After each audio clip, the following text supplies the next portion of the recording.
Bom dia, povo! Começando nossa live de hoje com a querida Marcela Dantas, vamos falar sobre famílias e ideologias. Ideologias e famílias. A gente deu uma quedinha, tive que voltar. Então, se você estava com a gente ou se não estava, aproveita para chamar alguém agora para essa live, né? Porque essa live é muito importante. Por isso, tanta resistência, gente. Mas vamos lá, tudo de novo. Vou chamar a Marcela. Ela já estava contando pra gente aqui sobre como as ideologias elas aconteceram e de quando esse conceito existe. Deixa eu achar ela aqui. Amiga, volta. Ai, ai, ai. Bom dia, Cá. Bom dia. Vamos lá, gente. Me ajuda aí. Chama o povo tudo de novo. Que essa internet vai ajudar a gente. Não é possível.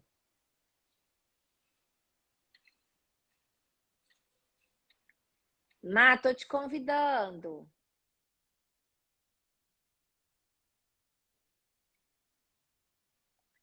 Bom dia! Aproveita agora e envia o aviãozinho aí para 5 amigos seus. Hoje a gente vai ouvir sobre o tema de ideologias e família.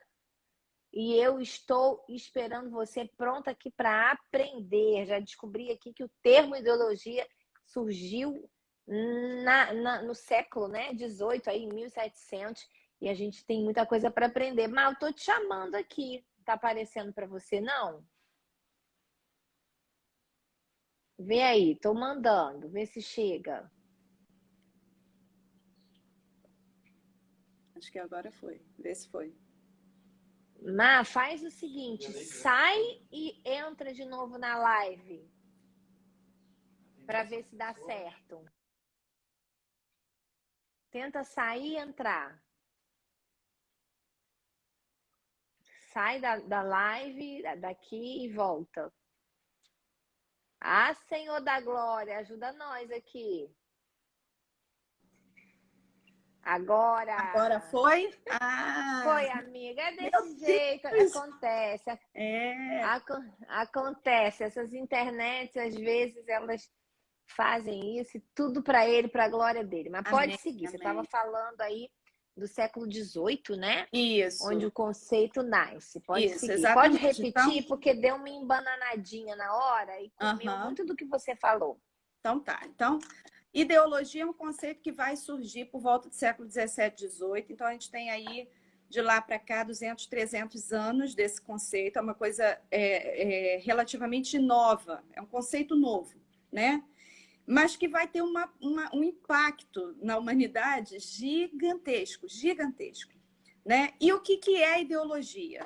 Ideologia é um conjunto de ideias, conjunto de teorias, tá?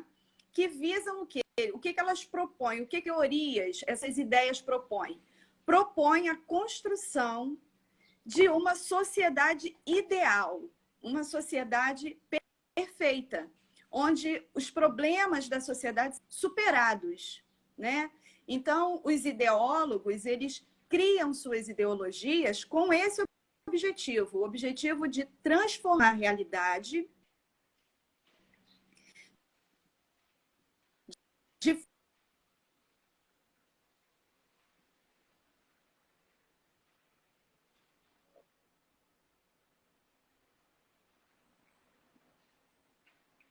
produzir uma sociedade perfeita. Berba, né? Mas é exatamente isso. Quando isso nasce, quando isso surge, isso é fruto de quê? Isso é fruto de um movimento intelectual que surgiu ali na Europa por volta do século 17, 18, que é dele é o quê? Rompimento com a fé, né? Então, aquela sociedade ali em toda a Europa era uma sociedade profundamente cristianizada, né? Onde o cristianismo cresceu, se fortaleceu, se expandiu. O cristianismo era o norte daquelas populações, daquela civilização ali na Europa, que é a civilização ocidental. Então, o cristianismo era a cultura norteadora. E esses ministas, por volta ali desse período da história, eles vão fazer o quê? Eles vão romper com a fé. Então, por meio aí da ciência, a ciência, a partir desse momento, ela vai rivalizar com a religião, coisa que nunca aconteceu antes na história da humanidade, né? Ciência e religião, até mesmo dentro da civilização ocidental, caminhavam juntas. Eram conceitos que caminhavam juntos. Mas a partir do iluminismo, aí se racha, né? E agora a Bíblia, como palavra de Deus, como a verdade revelada, não vai perder legitimidade. Então, o ideólogo iluminista, ele vai colocar a Bíblia no lugar de quê? De misticismo, crendice, né? Isso aqui não tem autoridade, né? Então, obviamente, quando você tira Deus do centro, o ser humano, que é um ser essencialmente religioso, na mesma hora que ele tira Deus do centro, ele já elege um outro Deus. Tem um outro Deus que entra no lugar. É sempre assim. Uau! Sempre, sempre. Você tirou Deus, outro vai entrar imediatamente. E qual foi o Deus do iluminismo, o Deus dos istas? A razão humana, né? A intelectualidade. Então, o iluminista era aquela pessoa que acreditava que a razão humana dava conta de resolver todos os problemas da humanidade, qualquer coisa, né? A razão humana era o suficiente para lidar com qualquer questão e resolver qualquer problema. Isso começa ali nas ciências naturais, química, física, matemática, as grandes descobertas científicas nessas áreas vão produzir muitas transformações, né? Na tecnologia, né? E tudo mais. E isso vai causar um otimismo, sabe? Um otimismo naquelas populações ali, principalmente nos acadêmicos, pessoas que estão dentro das universidades, vão ser tomadas de um profundo otimismo. Eles vão acreditar que a razão humana é incrível, né? E realmente é incrível, mas acreditar que ela dá conta de tudo é um pouco demais, né? Mas é exatamente isso que vai acontecer. E a partir daí começam a surgir, então, os cientistas sociais, tá certo? Porque aquelas descobertas científicas na área das ciências naturais, matemática, física, química, biologia, agora o iluminista vai pensar assim, não, eu posso aplicar um método científico também na sociedade e produzir os efeitos que eu quero, tá certo? Como eu faço na química, na biologia e etc. Né? E eles vão acreditar nisso e vão propor as suas teorias, tá certo? De como transformar a sociedade numa sociedade perfeita, livre de todos esses males que assolam a humanidade, como a pobreza, a violência, tá certo? E as guerras, né? Então, nós conseguimos dar conta disso aí. Então, o ideólogo é essa pessoa, né? É esse acadêmico, essa pessoa que está dentro da universidade, pesquisadores, professores, doutores, né? Que vão se debruçar sobre esse objetivo. Eu consigo apreender toda a realidade, toda a sua complexidade e consigo propor saídas, soluções para todos os problemas, né? Então, uma característica forte das ideologias é esse reducionismo da realidade. Ele reduz a realidade, né? Como se a realidade fosse uma coisa simples de ser compreendida, quando, na verdade, nós sabemos que a realidade ela é profundamente complexa, né? O ser humano é muito complexo.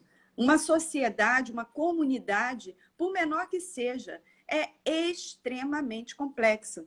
Mas o ideólogo, ele acredita no seu conhecimento, na sua capacidade intelectual de apreender todas as questões ali daquela comunidade, daquela sociedade e propor soluções, né? Deixa eu fazer só colocar uma pimentinha aqui. você Sim. está falando aí e me pega. Não quero te atrapalhar, não. Você continua. Não, pode falar. Não, mas olha só, vê se é assim que a gente pensa, Marcela. Porque assim, porque nós estamos atravessados pelas ideologias, né? Estamos Sim, com completamente certeza. atravessados, mesmo dentro, né, da fé, nós estamos atravessados. E é tipo assim, Sim. então quanto mais eu tiver razão, mais ciência, mais avanço tecnológico, mais ação humana na sociedade. Então agora eu curo doença, né? Eu tenho a questão sanitária. É fato, a vida melhora Sim, num melhora sentido, muito. sim. Porém, a ideia é que melhorando isso, eu ia ter pessoas mais felizes, famílias mais estruturadas, jovens felizes, né? Tipo assim, ao contrário, então você vê, ao contrário, não que eu não quero ser reducionista, mas assim, você vê ao mesmo tempo sociedades extremamente avançadas na ciência, com alto índice de suicídio, com alto índice de adoecimento mental, né? Então eu acho que fala um pouco disso aí que você traz, né? Que aquela ideia de que não, se eu pegar isso aqui que a razão traz e aplicar nu e cru, eu vou ter uma sociedade melhor. E na prática não é isso. E aí você está falando Não. porque a primeira coisa é reduzir a realidade, e a realidade é muito complexa. Vai, segue. Exatamente. Só colocar a Isso. pimentinha aí no. Não, mas é exatamente isso, né? Melhora a vida das pessoas, a ciência. A ciência, gente, é algo de Deus, é algo divino, né? Nós vemos lá no mandato cultural, no Éden, né? Nós vemos Deus dando ordem a Adão de quê? De dominar a natureza, né? Para a gente dominar sobre os animais, sobre toda a natureza criada. Como que a gente pode dominar? Né? A gente precisa conhecer, a gente precisa saber como funciona para poder dominar. Então, o mandato cultural é justamente essa ordem de Deus para a gente desenvolver ciência, que ciência é conhecimento, né? Um conhecimento para você poder exercer domínio, né? Então, isso é muito importante a gente entender. A ciência, ela não é inimiga da fé, ela é inimiga da fé para alguns cientistas, né? Para o iluminista, aí sim, aí são inimigas, não conversam, mas é lógico que não, né? A realidade é que ciência e fé deveriam caminhar juntas, né? A nossa ciência, a nossa capacidade intelectual nunca será suficiente para responder tudo, tá certo? A gente não tem condição de responder tudo, mas essa soberba do conhecimento é que é a origem desse problema aí, né? Ele rompe com a fé, tudo que existe é matéria, tudo que existe é o que está aqui ao nosso redor, né? Que os nossos sentidos conseguem captar, e eu só vou me ligar e me prender nisso aqui. Não existe, então, o sobrenatural, não existe um Deus que controla todas as coisas, que é a origem de todas as coisas, não. Eu só me concentro naquilo que está aqui, que é material e que eu posso tocar e compreender, né? Então, eles rejeitam toda a espiritualidade, a fé passa a ser a fé na ciência, né?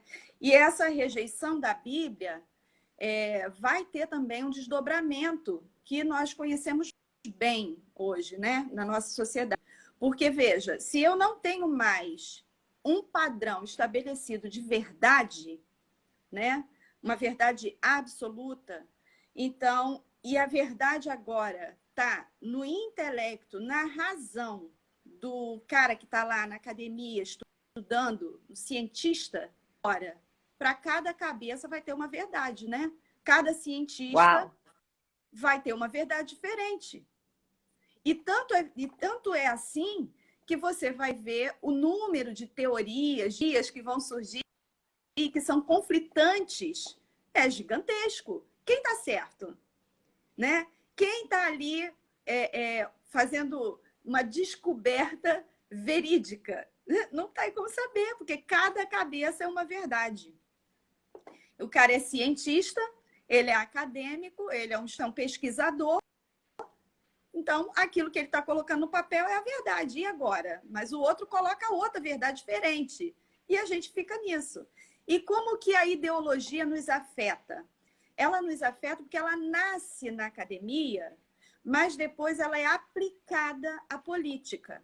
Porque todas as ideologias, elas têm um alvo, que é a transformação da sociedade. E qual é o instrumento que a gente usar para transformar a sociedade? A política, tá certo?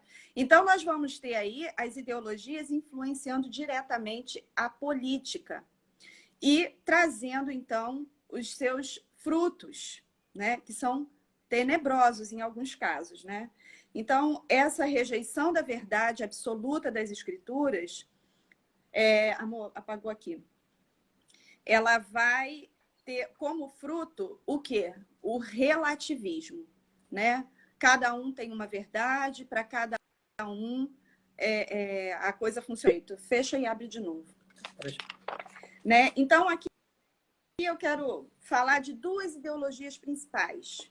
Hoje dividem, assim, principalmente a nossa sociedade e em todo o Ocidente, nós vemos esse conflito de visões, porque a ideologia ela tem uma determinada visão de mundo, uma compreensão da realidade, né? E temos aí duas que hoje são predominantes e que são absolutamente antagônicas, uma contra a outra, uma totalmente contrária à outra. Então, a primeira é o conservadorismo, né? Que a gente ouve muito hoje. Ah, fulano é conservador, né? Ah, mas o que é o conservadorismo? A gente ouve tanto, né? O conservadorismo, para muitos, não é uma ideologia. Eu mesma não considero uma ideologia, porque ele não se encaixa, né, nas características de uma ideologia. Entretanto, muitas pessoas tratam como ideologia, e como hoje é uma coisa muito forte, né, um conceito que está aí o tempo todo na mídia, então eu acho que é mais importante a gente falar sobre o conservadorismo. Então, o pai do conservadorismo é um homem chamado Edmund Burke, que era um britânico, né? E ele é considerado o pai do conservadorismo, mas ele nunca teve a intenção de criar essa filosofia, né? Na verdade, ele escreveu um livro sobre a Revolução Francesa, ele é contemporâneo da Revolução Francesa, e ele vai escrever um livro criticando a barbárie que foi a Revolução Francesa. A gente lembra, né, da guilhotina, né, das execuções em praça pública, as pessoas perdendo a cabeça na guilhotina, né? Então, a Revolução Francesa foi uma barbárie, né? E ele escreve um livro criticando aquela revolução. Depois, pessoas que vão pegar o livro do Burke vão fazer o quê? Vão sistematizar o pensamento dele, que ele colocou ali naquelas páginas. E daí surge o conservadorismo. E quais são as características do conservadorismo? São três principais. Primeiro, respeito às tradições. O que o Burke vai defender no livro dele? Olha, nós precisamos compreender que nós, quando nascemos, já encontramos o mundo pronto. Já encontramos um mundo todo pronto e a gente nasce já só para desfrutar desse mundo. Mas quem construiu esse mundo? Foram os nossos antepassados. Esse pessoal que derramou sangue, suor e lágrimas para construir esse mundo que hoje a gente vive, que a gente tem liberdade, que a gente tem democracia, que a gente tem uma série de bens materiais que fruto da tecnologia, da ciência. Tudo isso, quando a gente nasce, já está prontinho para a gente. Mas alguém construiu e não fomos nós, tá certo? Né? Então, a gente precisa valorizar aquilo que foi construído no passado e que nós usufruímos hoje. Então, o respeito a tradições, o tradicionalismo que o Burke vai defender, é esse respeito aos valores, à ética, à moral, a princípios, né? As instituições que ergueram o mundo que a gente vive e que é tão caro para nós, tá certo? Então, tem esse olhar para o passado que é um olhar muito positivo, tá certo? Outra característica é o organicismo. O organicismo fala do quê? De você enxergar a sociedade como um organismo extremamente complexo. Eu sempre falo para os meus alunos, quando estou falando de conservadorismo, e entro nessa parte, eu sempre dou um exemplo. Se você tem uma verruga, que aparece uma verruga no seu corpo, né? Como que você faz para tirar essa verruga? Você pega um facão, amola e mete o facão na verruga em casa? Não, você não faz isso. Por quê? Porque você sabe que aquilo ali pode causar uma série de problemas. Você vai fazer o quê? Você vai no médico, o médico vai examinar, vai passar exames, você vai cumprir todo aquele ritual e aí vai cumprir também a prescrição médica. De repente, é uma cirurgia que precisa ser feita, e uma cirurgia para ser feita precisa de uma série de cuidados, né? Por quê? Porque é muito complexo o ser humano, o corpo humano, né? É complexo. Você não pode tratar o corpo humano de qualquer maneira, senão você acaba destruindo ele. E assim é a sociedade. Ela é um organismo extremamente complexo e que você não pode sair fazendo experiências com a sociedade a seu bel prazer, porque você vai fatalmente produzir cenário de destruição, né? E a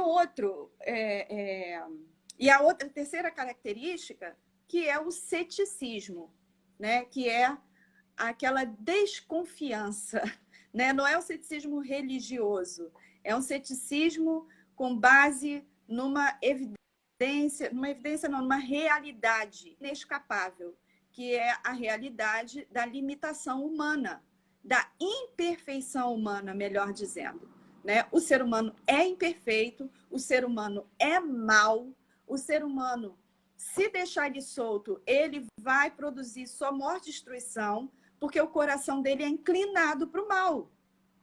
Então, eu não posso confiar, né, que um ser humano vai resolver todos os meus problemas. Eu não posso confiar que um ser humano cria uma teoria e resolve todos os problemas da humanidade, né? Porque eu desconfio disso. Eu sou cético em relação a isso. Eu sei que o ser humano não dá conta, né? Então, eu preciso ter essa desconfiança. Esses são os 3 pilares do conservadorismo, tá certo? Ele vai dizer o seguinte, olha, a gente precisa ter prudência na hora de mexer na sociedade, na hora de realizar mudanças. Não é que a gente não vai fazer mudanças. É lógico que a gente precisa estar sempre mudando. Por quê? Porque tem sempre coisas que precisam ser melhoradas. Mas as mudanças, né? Os conservadores costumam dizer, mudanças sempre no varejo, nunca no atacado, né? A gente tem que fazer mudanças que tem que respeitar o direito das pessoas, a liberdade. Eu posso fazer mudanças que vai tirar a liberdade das pessoas, que vai produzir danos a terceiros. Eu tenho que ir devagar, eu tenho que ter prudência, eu tenho que ver os impactos, avaliar os impactos dessas mudanças, tá certo? Ainda que seja com as melhores intenções, né? Então, isso aí é o conservadorismo. E nós vamos ver claramente nesses princípios toda uma base cristã, bíblica, né? Porque, por exemplo, né? O que você vai ver na Bíblia? Eu sou de Abraão, Isaac e Jacó. Ou seja, eu sou um Deus geracional, eu sou um Deus de gerações. E Deus instituindo festas, memoriais. Para quê? Para o povo lembrar do passado. Né? Por quê? Porque um povo sem passado, sem raízes, é um povo sem identidade. Quem eu sou? Eu sou uma pessoa solta no mundo sem história, né? Sem heróis. De onde que vem a minha origem? De onde que eu venho? Por que que eu vivo nessa sociedade? Por que que essa sociedade que eu vivo é como é? Né? De onde vem isso tudo? Eu gosto sempre de usar o povo judeu, né, como exemplo, porque é incrível. Uau. Que o povo judeu é um povo indestrutível. Por quê? Porque é um povo com identidade muito forte, né? Além, óbvio, né, de ser um povo que tem ali a proteção de Deus, mas é um povo de identidade muito forte. É um povo que sabe quem é. É um povo que, quando olha para trás e vai olhar a sua história, ele tem os seus heróis. Ele sabe que ele tem uma bênção, né? É a bênção lá que Deus falou, olha, em ti serão benditas todas as famílias da terra, todo aquele que te abençoar vai ser abençoado, quem te amaldiçoar vai ser amaldiçoado. Esse pessoal sabe quem é, entendeu? E isso faz do judeu um povo indestrutível, porque tem raízes muito fortes. Um povo que já sofreu inúmeras tentativas de extermínio, já passou por escravidão, já passou por tentativas de extermínio, e o povo está aí, né? Por quê? Porque tem raízes sólidas, porque está sempre olhando para o passado, né? Então, é um povo que olha para o passado para saber quem é, tá certo? Isso é muito bíblico, né? O tradicionalismo, o respeito às tradições. O organicismo, nossa, é só pegar lá Paulo dizendo, falando o que da igreja? Que nós somos o quê? O corpo de Cristo. O que um sente, o outro sente. O que um sofre, o outro sofre, né? Isso fala de quê?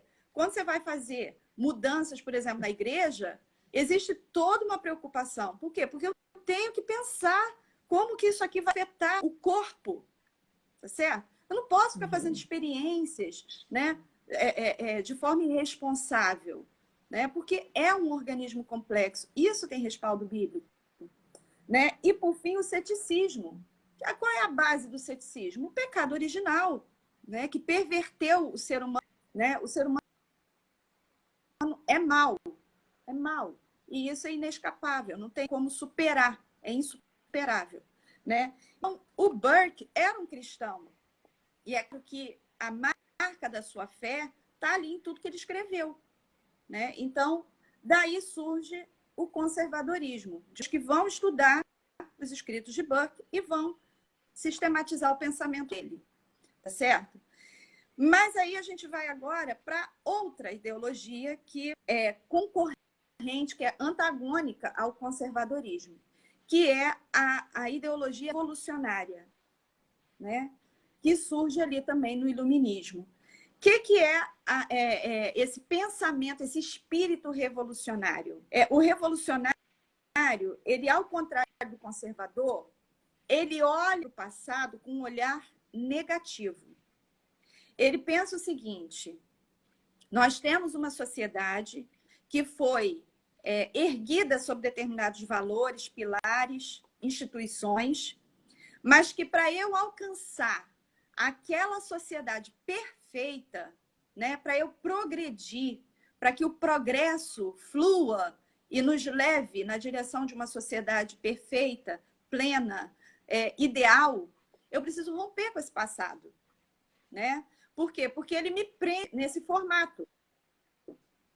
E eu não tenho como avançar. Então, eu preciso romper. Eu quero uma sociedade completamente diferente. Por quê? Porque o revolucionário, ele olha para a sociedade de hoje, ele olha para o presente e, lógico, que ele enxerga uma série de deficiências na sociedade. Gente, existe alguma sociedade perfeita no mundo? Nunca existiu. E até que Jesus volte, jamais haverá. Sempre existe e sempre existirá, né? Existirão deficiências em qualquer sociedade humana. Só que para o revolucionário isso é inaceitável. Ele quer resolver. Ele quer uma sociedade onde não exista opressão, onde não exista ganância, onde não exista uma série de coisas que são, como falei já, insuperáveis. Não exista injustiça, né? Então, ele precisa o quê? Essa sociedade que é cheia de problemas é fruto desse passado. Então, era uma sociedade perfeita, uma sociedade plena. Então, o que eu faço? Eu rompo com o passado, né? O revolucionário, ele odeia esse tradicionalismo que o conservador vai defender, né? Ele vai querer destruir esses alicerces para que surja, então, uma nova sociedade, uma nova civilização com outros valores, com outros princípios, outra moral, uma outra ética, certo? Outras instituições que vão levar até a perfeição, até a sociedade perfeita. Então, veja, isso aqui é importante. O conservador, ele guia as suas ações no presente olhando para o passado. Ele olha para o passado, aí ele investiga o passado. O que deu certo? O que deu errado? Por que deu certo? Por que deu errado? Ele investiga o passado e determina as suas ações no presente com base no que ele investigou no passado. O revolucionário é o contrário. Ele olha para o futuro, para aquela sociedade ideal, para aquela sociedade perfeita, transformada, que ele quer alcançar. E com base nesse futuro idealizado, ele orienta suas ações no presente. Entende? Eu quero alcançar aquilo ali. Então, como que eu faço para alcançar? O que é preciso fazer para alcançar? E ele vai fazer o que for necessário. Ele vai fazer o que for necessário. E ele não tem compromisso com esses valores, com essa moral, com essa ética, que ele vê como algo ultrapassado, arcaico e até mesmo fruto de opressão. Ele não tem compromisso com essa moral, com essa ética dos nossos antepassados e que está presente ainda hoje no mundo. Ele não tem compromisso com isso, então ele tem uma ética própria, uma moral própria que ele segue. Qual é a moral do revolucionário?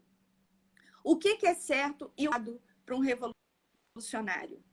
O que é certo é o que favorece a revolução e que me leva para aquele futuro que eu almejo chegar. Isso é certo. Então, se mentir vai me levar, vai me fazer chegar naquele futuro que eu tanto almejo, nessa sociedade perfeita que eu idealizo, então está valendo, eu posso mentir, porque é por uma causa maior. Então, se enganar, mentir, roubar, fraudar, né?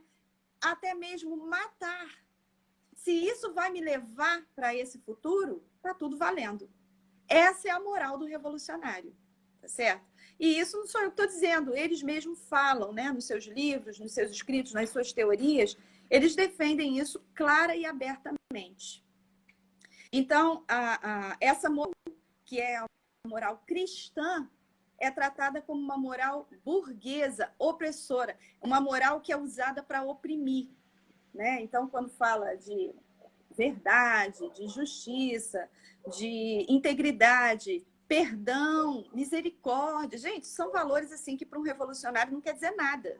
Pelo contrário, quer dizer atraso, entende? Então, são coisas que não fazem parte do vocabulário de um revolucionário, essas questões. Então, qual é o objetivo de uma pessoa que está influenciada por uma revolucionária? O objetivo é destruir a civilização, é destruir os pilares que sustentam essa civilização. Por quê? Porque só assim a gente vai poder construir outra. Entende? Então, eu preciso destruir essa para que uma outra tenha origem, uma outra civilização que vai se erguer sobre outros pilares. E quais são os pilares da nossa civilização, que é a civilização ossal? Os pilares são a filosofia grega, o direito romano e o cristianismo. Então, a filosofia grega, você vê claramente o ataque que isso vem sofrendo, né? Quais eram as características principais ali da filosofia grega? Busca pela verdade, né? A busca pela verdade mesmo, doa quem doer, né? Então, o filósofo grego, Sócrates, Platão, Aristóteles, eles viviam em busca da verdade. Eles queriam descobrir a verdade sobre a natureza, os fenômenos, sobre o ser humano, sobre o que é justiça, o que é virtude, enfim. Eles queriam descobrir a verdade. Então, a busca pela verdade. A ética, né? A ética surge ali com Platão, a virtude, a lógica vai surgir também com Aristóteles. Então, esses princípios racionais, né, baseados na realidade. É disso que se trata a filosofia grega, né? Então, como que a gente vê que isso está sob aqui? Por exemplo, você está ali diante de uma pessoa, vamos supor, trans. É um homem biológico, mas ele se vê como mulher. Então, eu não sou homem, mas a realidade é que ele é um homem. Ele é um homem biológico, ele nasceu homem. Mas eu não posso usar a lógica, a razão, né? A verdade, não importa. O que importa é que eu estou diante de um homem, mas eu tenho que dizer para mim mesma que eu estou vendo uma mulher. Tá certo? Então, isso é o quê? É a razão da filosofia grega. Né? Por exemplo, nas artes. Né? Então, você tinha ali nas artes um Bach, um Beethoven, né? Que surgem ali na Idade Média, nesse período, né? que revelou tantos artistas incríveis, né? Na civilização ocidental. Aquelas músicas que elevam a alma. Né? E aquilo ali era o padrão de quê? De beleza. De beleza, aquela música linda, cheia de harmonia, cheia de melodia, né? E agora o que nós temos? São os pancadões, os funks e a Anitta. E é o que temos para hoje, né? E isso agora é o padrão. É o quê? É arrasando filosofia grega, né? O padrão de beleza, de harmonia, de equilíbrio. Né? Tudo isso está sendo atacado também, por exemplo, pinturas, aquelas pinturas lindas, Picasso, Monet, aquele negócio todo, Leonardo da Vinci, enfim, todos esses aí que nós conhecemos. E aí agora o que você tem? Você tem lá na galeria de arte uma tela toda em branco com um pingo preto. Isso é arte. Isso é o quê? É uma construção. É uma desconstrução. Uhum. No direito romano, o que nós temos?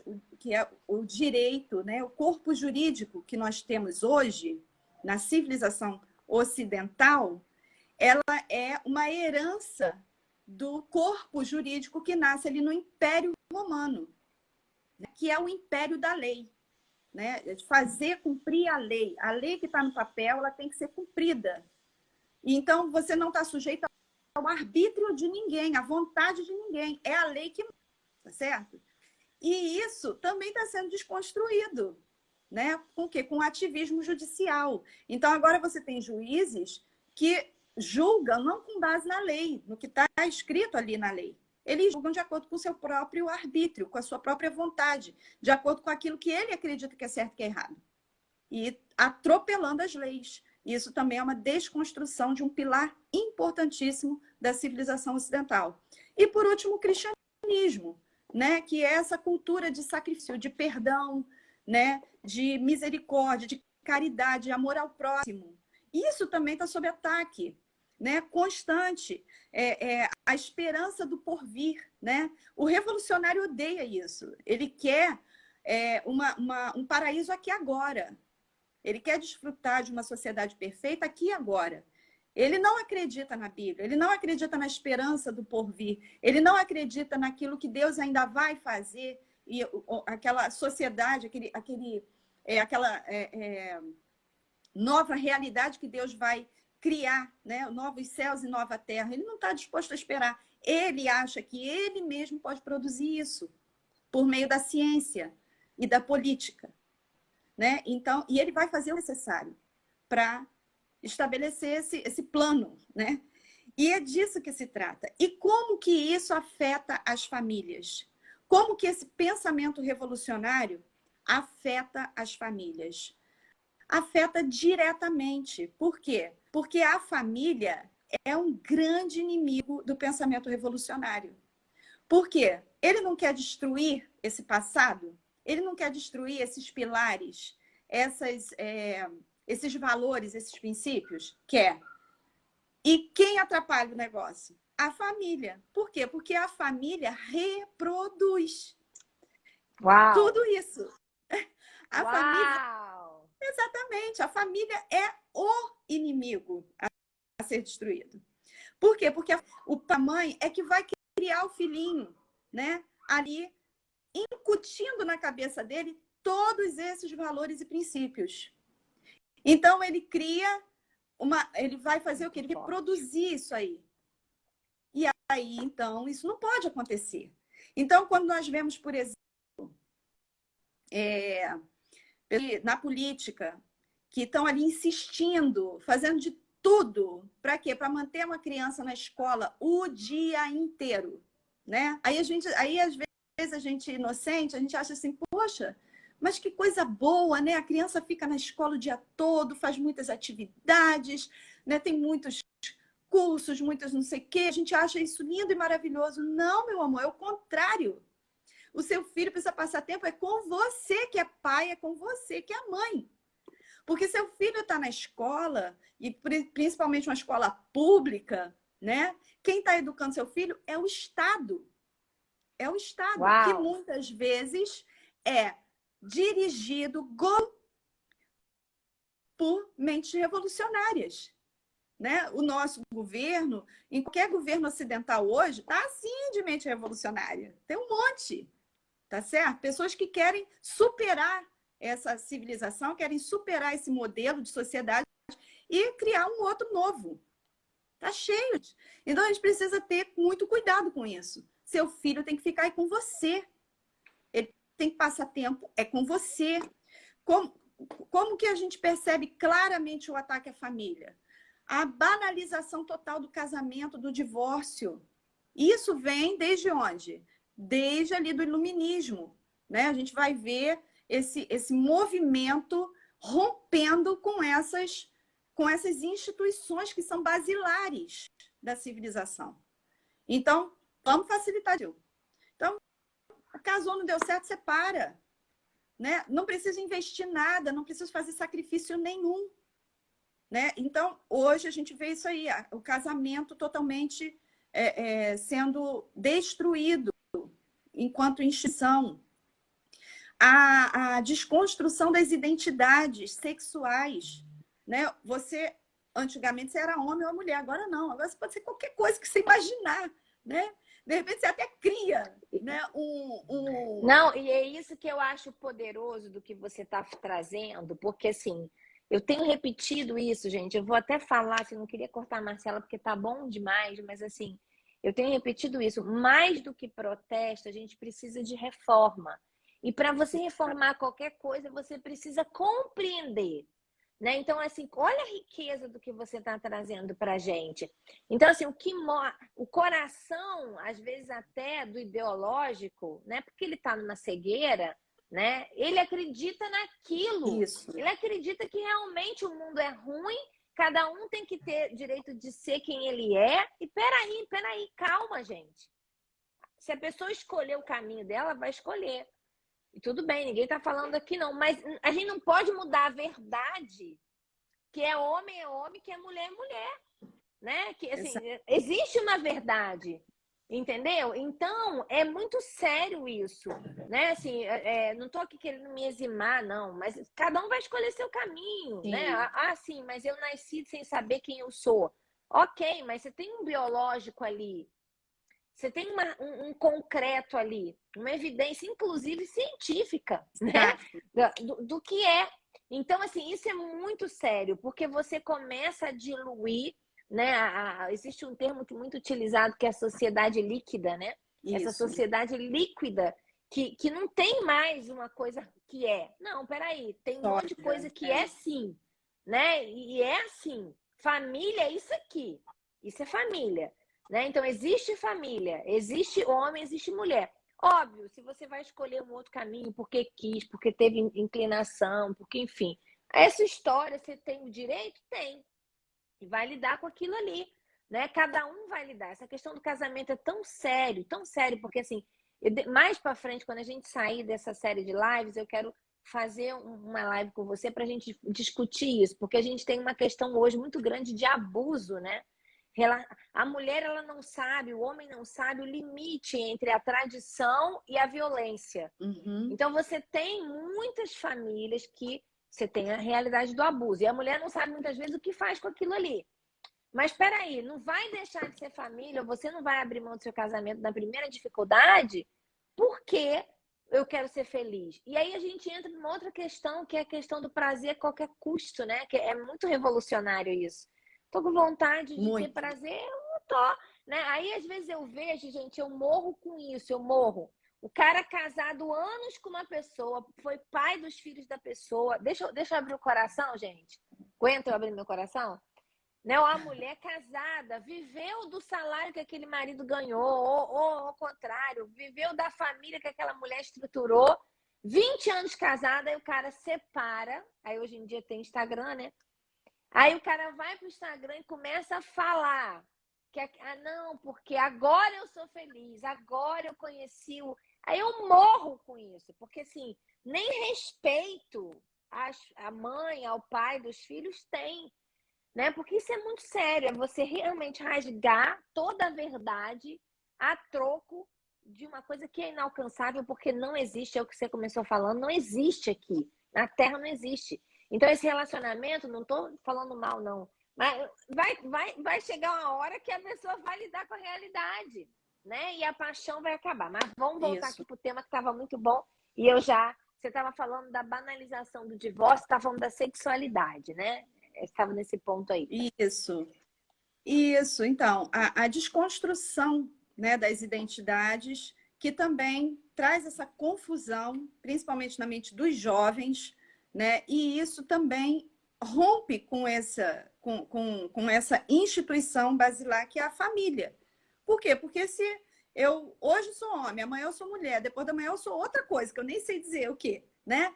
Como que eu vou constituir uma família dessa forma? Né? Não tem como, gente. Não tem família. Né? Nesse formato é muito complicado. Né? Como que você reproduz? Como que você cria filhos? Isso é uma loucura generalizada. Né? Mas é o quê? É uma tentativa real. Não adianta a gente fingir. Tem gente que diz, isso é teoria da conspiração. Não é, gente. Olhar para a realidade. Olha a sua volta, está acontecendo aí do seu lado. Às vezes na sua casa, né? Essa destruição toda, né? E a gente tem que ter um olhar muito, sabe, responsável como cristãos, porque muitos cristãos se deixam influenciar por isso aí, tá certo? Porque é uma coisa muito forte, eu reconheço, é muito forte, né? Começa a afetar toda a cultura, começa a mudar a forma como a gente enxerga o mundo, né? E quando você vê, a sua mente já está funcionando dentro desses padrões. A gente tem que ter muito cuidado com isso. Né? Um jovem, um cristão que está ali dentro da academia, dentro das universidades, tem que ter um cuidado muito redobrado com isso. Porque ali é o lugar onde as ideologias nascem.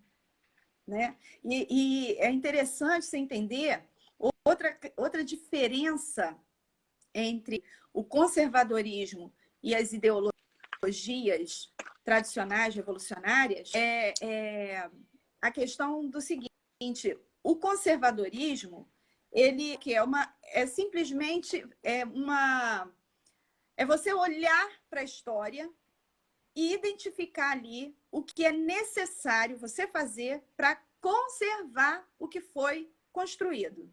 É só isso. Né? Ele não está propondo um mundo melhor, um mundo transformado, um mundo assim assado. Ele só está dizendo, olha, tem muita coisa boa que foi construída e a gente não pode meter o pé na porta e destruir tudo isso aí, não. Né? A gente precisa conservar essas coisas. Né? O que foi muito bom, a gente conserva. O que precisa de mudança, a gente vai mudando aos poucos. É isso que o conservador vai dizer. Já o revolucionário, o que ele quer? Ele quer uma mudança de cima para baixo. O que quer dizer isso? Por exemplo, o capitalismo, né, que é o sistema econômico no qual o mundo inteiro hoje vive. Né? Todos os países são capitalistas, né? Uns mais, outros menos, mas todos são hoje, né, no mundo. E como que surgiu o capitalismo? O capitalismo é um sistema econômico que não foi ideia de ninguém, entendeu? Não foi um ideólogo que estava lá numa academia, numa universidade, e que pensou, vou criar aqui a ideia, uma teoria econômica, né, para criar um novo modelo econômico. E vou implantar, vou trabalhar para implantar isso na sociedade. Não, não, senhora. Como que aconteceu o sistema capitalista? Ao longo de séculos. Né? A gente vai ver ali um pré-capitalismo no século XV, anos 1400, né? Nem era capitalismo ainda. Então, quando que o capitalismo vai estar totalmente desenvolvido? Século XIX. Então, veja, do século XV até século XIX, são 4 séculos, ou seja, 400 anos. Isso é o quê? É uma transformação que vem de baixo para cima. Ou seja, começa ali com uma família que começa a fazer sapato. E começa a vender sapato, aí dá certo, começa a ganhar dinheiro vendendo sapato. Aí o vizinho vê que eu estou vendendo sapato, estou ganhando dinheiro, aí ele resolve fazer a mesma coisa. E aí o outro resolve fazer outra coisa para ganhar dinheiro, para vender. E quando você vê, aquilo ali vai tomando corpo e vai tomando toda a sociedade. Então, começou pequeno e foi crescendo. Vem de baixo para cima. Nasce na própria sociedade e leva muitos anos para a coisa se concretizar. Assim é o capitalismo. É um sistema econômico, um modelo econômico, social, né? E que está aí, que é como a gente vive hoje. E o socialismo, que é, no caso, antagônico ao capitalismo. Onde surgiu o socialismo? Na mente de um ideólogo, né? Na mente de um acadêmico. Ele produziu uma teoria, foi lá, escreveu, olha, a economia não pode ser assim, como no capitalismo. Temos que destruir esse modelo. E o modelo tem que ser esse aqui que eu estou propondo. Entendeu? E aí cai essa teoria na mão de um político, né? Ou então na mão de um revolucionário que faz uma revolução e toma o poder político, e esse cara vai fazer o quê? Vai tentar encaixar a realidade dentro da ideologia, dentro da teoria social e econômica que aquele cara criou dentro da universidade, entendeu? E a realidade que se vire para dar conta de se encaixar naquilo ali, né? Então, é uma mudança, é uma transformação que vem de cima para baixo. Nasce numa mente e a pessoa vem querendo implantar em toda a sociedade aquilo que a mente dela gerou, né? E aí você tem, por exemplo, em 1917, na Rússia, a Revolução Socialista, né? O cara, do dia para a noite, quer mudar todo o sistema político, econômico, social de uma nação do tamanho da Rússia, entendeu? E ele faz, e ele tenta fazer. Ele tentou implantou o socialismo. Qual foi o resultado? Qual foi o resultado? Qual foi o resultado do socialismo implantado em todos os países do mundo? Mais de 100 milhões de mortos. A gente fica chocado com os 6 milhões de judeus mortos e assassinados no Holocausto. 6 milhões, já é de arrepiar todos os cabelos. Imagina 100 milhões. É um número tão alto, tão gigante, que a nossa mente nem dá conta de compreender. 100 milhões de mortos. Para você ver, é praticamente a metade da população do Brasil, que hoje tem 210 milhões de habitantes. Então, imagina você pegar metade da população brasileira e matar todo mundo. Foi isso que o socialismo fez, né? Mas é uma teoria supostamente científica, com base na ciência. Quem criou foi um cientista social chamado Karl Marx, e pessoas revolucionárias que tomaram o poder ou que foram até mesmo eleitas, né, dentro do espectro ali político, pegaram essa teoria e falaram, vou implantar, porque esse cara é incrível. Olha que sacada que ele teve. Vamos ter um mundo perfeito se a gente seguir esse plano, tá certo? E aí começa a implantar aquela teoria ali. Então, isso é muito sério, né? Nós estamos vivendo hoje uma revolução diferente, que é a revolução cultural, não é mais uma revolução militar, como, por exemplo, aconteceu em Cuba, como aconteceu na própria Rússia, né? Que depois se transformou na União Soviética. Foram revoluções militares. Na China também. Gente, na China, estima-se que mais de 40 milhões de pessoas foram assassinadas na China pelo regime socialista. Isso é uma coisa absurda, né? Estima-se de 40 e 80 milhões de pessoas só na China. A Revolução Socialista. Então, como que a gente pode olhar para uma ideologia dessa com bons olhos?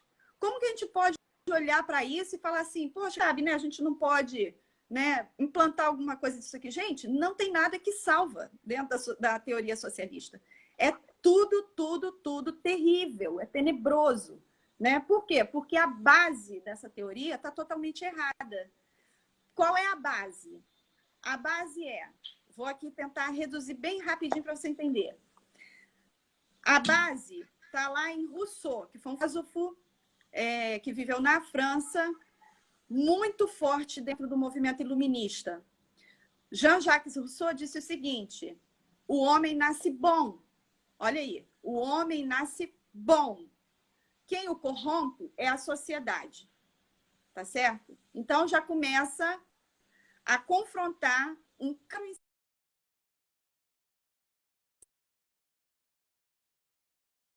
né? Como diz lá o Salmo, né?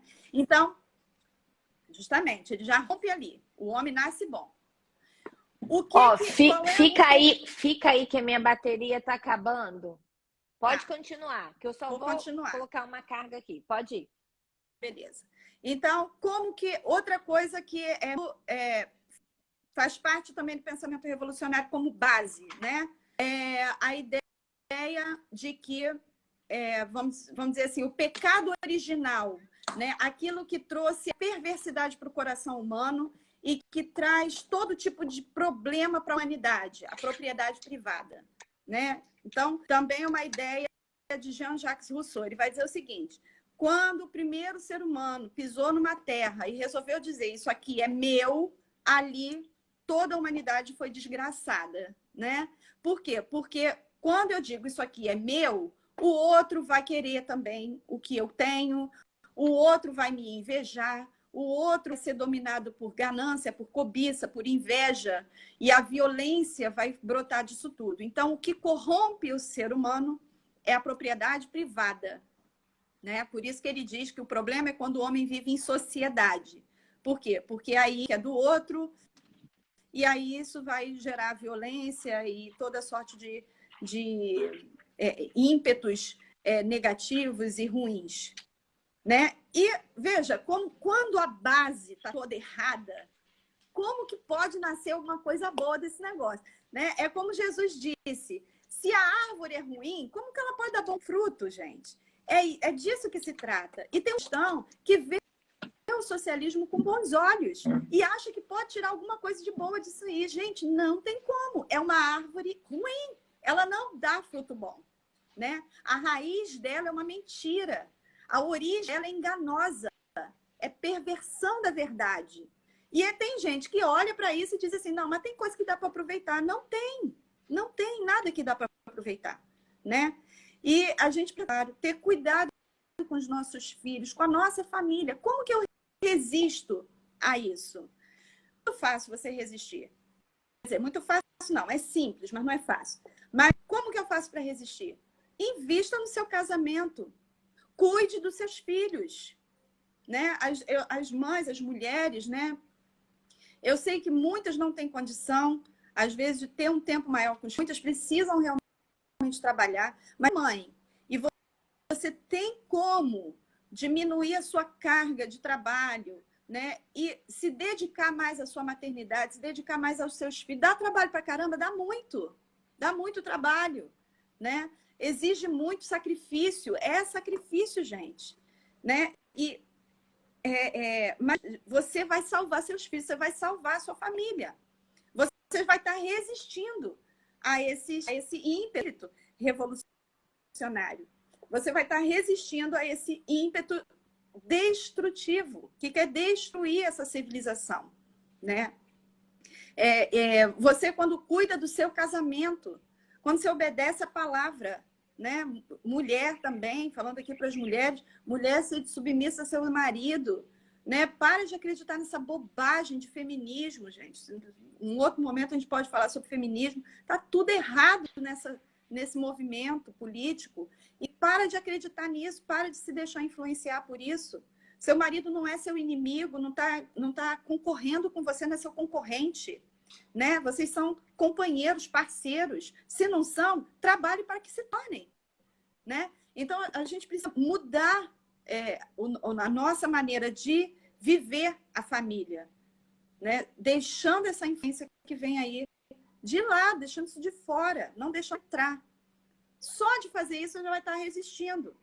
Como que eu ensino para os meus filhos a respeito dessas coisas? Meu querido e minha querida, não tem muito o que fazer. Você precisa conhecer. Você precisa Uau! saber sobre isso e ensinar seu filho. Você precisa sentar com seu filho, gastar tempo com ele e ensinar isso para ele. Eu lembro dos meus filhos, tenho dois, né? Dois meninos, né? Um já tem 21 e o outro tem 17. O Bruno e o Pedro. Eu que quando eles eram pequenos na escola, um dia eu me assustei ouvir falar do Brasil, mas com uma raiva, sabe? Com um ranço. E eu falei, da onde que saiu isso? Assim, apaixonada pelo meu país, oro pelo Brasil há tantos anos. Eu falei, gente, da onde que essa criança, né? E eu fiquei assim, pasma, porque eu falei, não foi aqui em casa. Mas em algum lugar ele aprendeu que o Brasil é ruim, que o Brasil é um país assim, que o Brasil é um país assado, que nada aqui presta, nós somos um povinho. Eu falei, gente, da onde esse garoto tirou isso? Aí o que que começa? Começa um trabalho de sentar com o filho. Você acha que foi do dia para a noite que mudou isso? Lógico que não. Hoje meus filhos amam o Brasil. Eles amam o Brasil, né? Veste a camisa, oram pelo Brasil. Eu fico emocionada. Sento com meus filhos, a gente senta para almoçar e vai orar, e meus filhos oram pelo Brasil. Isso é maravilhoso, meu Deus! Transformou o coração deles. Exigiu o quê? Um sacrifício meu de sentar com eles, de mostrar para eles a realidade. Olha, o Brasil não é isso, não. O Brasil é um país maravilhoso, né? Nós somos uma terra abençoada. Nós temos um povo incrível, um povo amoroso, um povo caloroso, um povo gentil, né? Nós temos coisas muito belas no nosso país. E ensinar meus filhos a valorizar a própria nação foi uma forma de resistir também a essa ideologia que despreza tudo que está aí. Não, está tudo ruim, nada presta, temos que transformar, né? E foi só um exemplo assim para mostrar que o caminho é conhecimento e é investimento. Conhecimento, Amém. você tem que investir para conhecer e você tem que investir para educar. Os educadores dos seus filhos são pai e mãe, né? Você, né? E é claro, Deus levanta outros para ajudar a gente, né? Nós temos a nossa escola aqui, o nosso ministério, que é para ajudar nessa tarefa. Então, a gente está aqui para ajudar você a conhecer melhor todas essas questões, todos esses temas que são tão relevantes, né? E também ajudar ali com o seu filho, né? Se você está próximo aqui de nós, você pode trazer seu filho, matricular seu filho na escola e a gente vai trabalhar todos esses temas. E quanto mais cedo, melhor. Porque essa doutrinação revolucionária começa a acontecer na mente das crianças desde o jardim de infância, tá? Não tem essa não, é desde muito pequeno. Então, a gente também tem que começar desde muito pequenininho a ensinar nossos filhos a resistir toda essa cultura que é anticristã, a cultura do anticristo mesmo, né? A gente precisa resistir isso aí. E é isso, gente. Marcela, Espero ter que conseguido aula! Vamos entender. aplaudir! Ó, eu até escrevi aqui. A gente está até animada. Calma, Andy. O pessoal só foi escrevendo aí, que aula, que aula, que aula. E é isso aí, gente. A gente só tá na segunda live. E a gente tá avançando nesse conhecimento. Muita coisa. Se eu fosse você, Isso. eu ia assistir. Ó, a Leide tá aqui. Leide, chama Marcela para fazer uma live com você. Eu quero estimular você. Você que tá aqui. Eu vi algumas colegas minhas aqui de rede social, que tem um trabalho na rede social, né? Convide a Marcela, né? Tente aí uma agenda com ela para vocês conversarem sobre esse assunto. A gente está num mês importante para falar sobre isso, tá? A Marcela tem muito conhecimento, ela tem material publicado, gente. Ela tem uma escola, material, manual, livro. Então, você que tem rede social, que é um influenciador, A maior maneira, mais eficaz de nós movimentarmos esse entendimento, estou até arrepiada. Não é só a gente ficar levantando bandeira verde e amarela, isso também. A gente também veste o verde e amarelo, a gente também, né, declara nosso posicionamento, mas mais do que isso é a gente ter entendimento. Olha que aula, você foi lá no Jardim do Éden, Gênesis, e chegou quase em Apocalipse nessa aula de hoje. Você entendeu muita coisa, né? Eu entendi muita coisa que eu não sabia. E eu quero te dizer isso, assim, eu não tenha vergonha, né? Eu poderia muito inventar aqui de vir no Instagram e falar para vocês sobre o assunto, gente, mas eu não fui preparada para isso. A Marcela, o Carlinhos, a família deles, o Ministério Agente do Reino, foram preparados, estou toda arrepiada, para este tempo. Sabe aquela palavra de Esther? Será que não foi para este tempo que você foi levantado? Eles foram levantados para este tempo. Eles estão fazendo isso já, ó. E é para este tempo. Eles estavam só no presencial, agora eles estão no online. Eles estão oferecendo os cursos no online, o treinamento para o pai no online. Eles recebem você, eles podem ser recebidos pela sua igreja, pelo seu ministério, para fazer isso aí, um seminário aí. Então, entenda isso. Eu não quis falar, eu vou fazer. Não vou fazer. Eu não fui preparada para isso. Eu não tenho esse conhecimento. Eu tô tendo que aprender, né? Aqui com eles. Mas vocês podem levar para vocês. Então, eu quero muito que vocês façam isso. Marquem live, vejam os livros, já peçam o material, o manual, para você começar a estudar aí. Flávia, agora não tem como fazer o curso. Pede o manual, ela tem um treinamento para você. Ela consegue te enviar pelos correios. Mas não deixe de investir. O tempo é esse, não adianta. Você tem que começar a conhecer o povo Oséias 4:6, porque falta conhecimento. Amiga, muito obrigada. Deus, assim, fez algo poderoso. Eu que agradeço. Nessa live. Me ajude Amém, você amém. a multiplicar, enviando para mais pessoas. Eu quero muito, semana que vem a Marcela continua. E eu quero muito que você traga um amigo com você. Conscientiza, fala, gente, não adianta só ficar batendo panela. A gente tem que conhecer. Então, assiste essa live. Vamos estar junto aqui semana que vem para a gente fazer diferença de reforma. Reforma. Ela deu aqui para a gente 3 passos: investir na sua família, no seu casamento, conhecer para ensinar, para poder realmente investir na educação dos filhos e valorizar a nação. Foram as 3 dicas práticas dela, depois de tudo que ela falou, que ela rasgou aqui com a gente. Amiga, obrigada.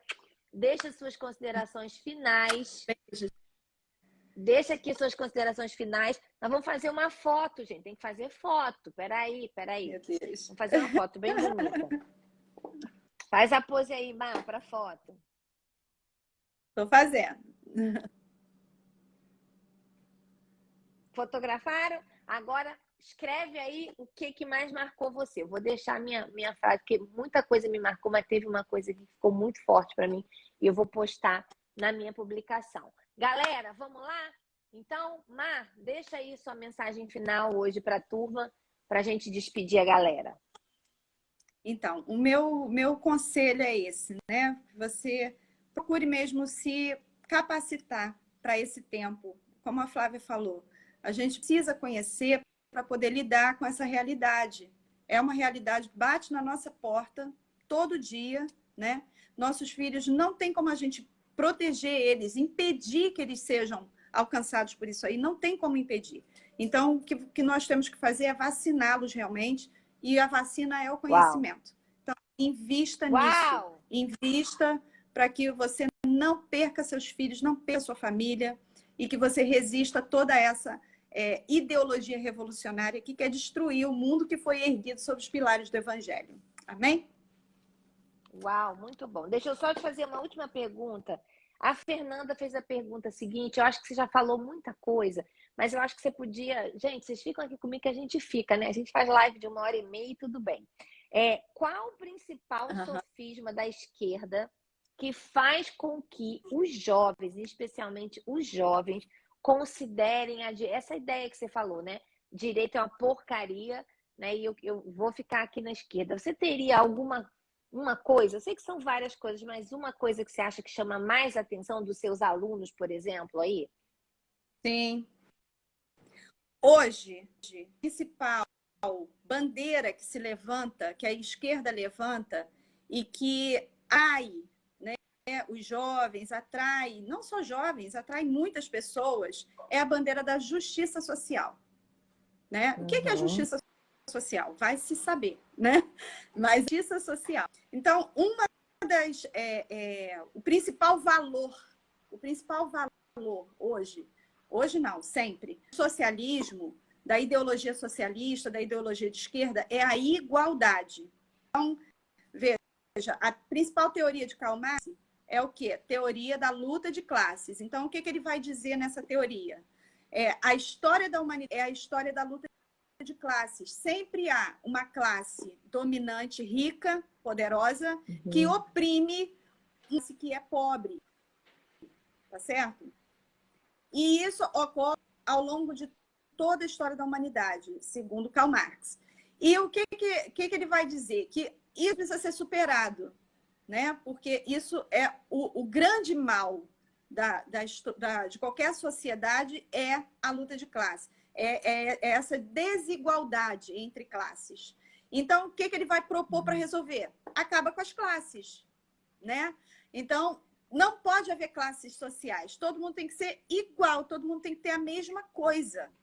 Mas como que a gente faz isso? Como que a gente faz isso acontecer? Estou falando assim, bem resumidamente, para você entender. Toma tudo de todo mundo, o Estado toma tudo de todo mundo, toma a propriedade privada de todos, e o Estado agora vai redistribuir igualmente para todo mundo. Apagou aqui de novo, amor. Vai redistribuir igualmente para todo mundo. Então, você tem que confiar nessa pessoa, que agora é o Estado, está ali representando o Estado, de que essa pessoa vai ser muito justa, muito íntegra, muito quase um anjo, né? Que vai pegar todo esse montante de riqueza de uma nação inteira e vai fazer uma redistribuição entre toda a população para que todo mundo tenha igual, tá certo? E assim não tem mais o quê? Classes. É uma sociedade sem classes. Uma sociedade onde todos são iguais. A base é essa. Então, a justiça social repousa sobre essa ideia de que não pode haver um que tem mais e outro que tem menos. Então, justiça social é quando eu alcanço esse ideal totalmente irrealizável. Irrealizável, né? As pessoas não são iguais, as pessoas são desiguais em essência. Não tem como todo mundo ser igual, não tem como todo mundo alcançar os mesmos resultados. É impossível. Tem gente que gosta de trabalhar, tem gente que não gosta. Tem gente que gosta de estudar, tem gente que não quer. Então, não tem como alcançar os mesmos resultados, entendeu? Mas para o ideólogo socialista, ele levanta essa bandeira. E é possível fazer com que todo mundo tenha uma condição igual. E aí, o que acontece? Normalmente não, sempre acontece. O Estado socialista toma a mesma propriedade de todo mundo e distribui a miséria. Né? Porque aí, quem está lá no governo, quem está à frente desse Estado gigantesco, todo poderoso, riquíssimo, porque toma a propriedade da nação inteira e que agora governa tudo, controla tudo e tudo. Essa pessoa é um ser humano, gente. É um ser humano que está ali. Né? Então, ele também tem o coração perverso, ele também tem o coração maligno. E quanto mais poder você coloca na mão de um ser humano, pior ele fica, não é assim? Então, essa visão é totalmente equivocada, né? Totalmente equivocada. E a justiça social que se quer alcançar é exatamente essa. Todo mundo igual, todo mundo com o mesmo resultado, né? Isso é muito sério, é muito sério. Marcela, e essa é a eu principal acho bandeira que... Pode falar. Não, pode concluir. Pode concluir. Então, essa é a principal bandeira da justiça social que eles levantam e que atrai muita gente, né? Porque é um discurso tão bonito, parece um discurso tão virtuoso, né? Esse é o ponto, ninguém né? vai ter mais, ninguém... Entendeu? Exatamente, mas é um discurso bonito e aparentemente virtuoso, mas é mentiroso, é um cisma, tá entendendo?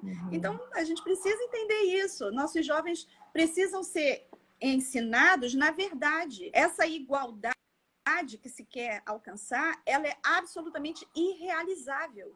Não tem que acontecer, né? E, portanto, não é um objetivo que eu devo perseguir. O que a gente precisa defender é o quê? A liberdade das pessoas. As pessoas precisam ser livres, ter a sua liberdade garantida, protegida, para que ela viva como ela quiser. Se ela quiser estudar muito, correr muito atrás, se esforçar muito e alcançar altos resultados, ok, ela é livre para fazer. Ah, não, mas eu quero ser um vagabundo que não quero trabalhar, quero sair, vender uma garrafa d'água ali para ganhar o meu almoço e para mim já tá bom? Ok, a pessoa tem que ser livre para fazer.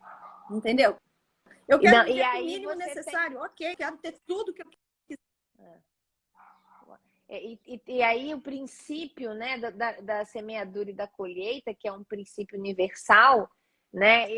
Isso é muito poderoso, isso é muita coisa, porque assim, aí a coisa funciona, né? O mandato cultural de Gênesis, né? O crescimento. Então, isso. se eu quero, eu vou produzir, eu vou gerar. Se eu não quero, né, eu vou produzir. E claro, sempre com a clareza de que não existe essa igualdade, essa perfeição na Terra. Então, não adianta, você vai encontrar os opositores, você pode trabalhar muito, mas você vai ter as coisas da vida, uma doença que te chega, alguém que te rouba, né? Isso faz parte e eu preciso viver apesar disso, né? A partir dessa realidade. O que eu ia falar para você sobre essa questão que você trouxe da justiça social, olha que curioso, que quando você está pegando ali o adolescente, né, é a fase poderosa de você gerar a noção de produtividade. Né? E o voluntariado é uma coisa muito rica nessa fase. Então, assim, eu pensando no que você está falando, né? Se eu tenho um adolescente que está sendo chamado por essa ideia de que não vou pegar tudo e vou distribuir, eu posso pegar esse mesmo adolescente e colocar ele para trabalhar em projetos sociais dentro de uma visão de liberdade, numa visão de desenvolvimento, né? Não só para distribuir, mas sobretudo para compartilhar mesmo o que ele tem a ensinar, desenvolver. E é uma maneira de eu estar envolvendo esse adolescente numa causa, esse jovem, né? De uma causa poderosa, porque isso é algo que eu vou gerar nele esse movimento para que ele também se sinta dando às pessoas os direitos, né? Tem alguém aqui falando, David Pinheiro, Jesus não era um justiceiro social? Esse aqui é o ponto, né? Que você falou que eu achei poderoso. Você pode responder essa pergunta, mas a questão não é não dar à pessoa o direito. Pelo contrário, você vai dar a liberdade, né? Para que a pessoa possa produzir. E sim, não é que você não vai dar algo para alguém, né? Você vai dar, mas não com a mentalidade de que é um que vai fazer isso, né? Então, enfim, mas se você quiser responder essa pergunta, a gente tem que terminar, porque já estamos indo para 2 horas de live, tá, amiga? Só para você saber. Sério? Então, Jesus não era um justiceiro social. Jesus, ele não quis resolver os problemas sociais. Não. Na verdade, ele não alterou em nada a estrutura, né?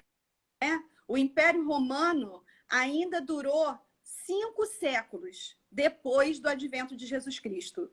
Então, não venha me dizer que Jesus mudou a realidade do Império Romano, porque não mudou. Ele não veio para isso, né? Jesus alimentou multidões que estavam seguindo ele, né? E quem segue Jesus vai ter, sim, algum tipo de socorro, né? Na hora da dificuldade, porque ele é fiel.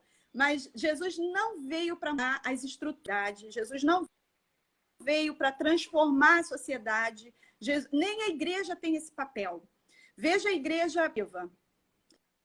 Qual foi o impacto da igreja primitiva em alterar a realidade do Império Romano? Nenhuma. O romano acabou lá na frente, né? 476 depois de Cristo. Então, veja, é muito tempo, são quase 5 séculos que o Império Romano durou e a igreja ali. A igreja foi perseguida por 300 anos dentro do Império Romano. 300 anos. Então, se a igreja primitiva, que nós olhamos para ela como um de igreja, né, de igreja avivada, de igreja de dons, igreja Uhum. de unidade, não conseguiu produzir mudanças, por que a gente espera? Deveria esperar que nós mudaremos as sociedades, teremos uma sociedade assim, assado. Não vamos ter, não, gente. O que a gente precisa é viver o evangelho puro e simples, nos deixou. A grande comissão é fazer discípulos e não transformar a sociedade. Eu tô levando chibatada aqui nessa live, hein? Vamos ter que conversar.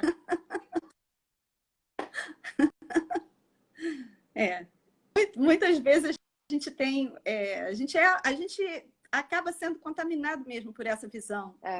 Uhum. Mas a gente senta e conversa depois. A gente vai ter que conversar, a gente vai ter que conversar seriamente. Amiga, vamos terminar. Semana que vem tem mais. Você tem pergunta? Semana que vem, 9 da manhã, Marcela tá aqui, prontinho para ser esse instrumento de Deus na nossa vida. Obrigada a você que ficou. Compartilha essa live. A gente precisa que você faça isso, tá bom? Má, obrigada, viu? Um beijo, gente. Semana que vem.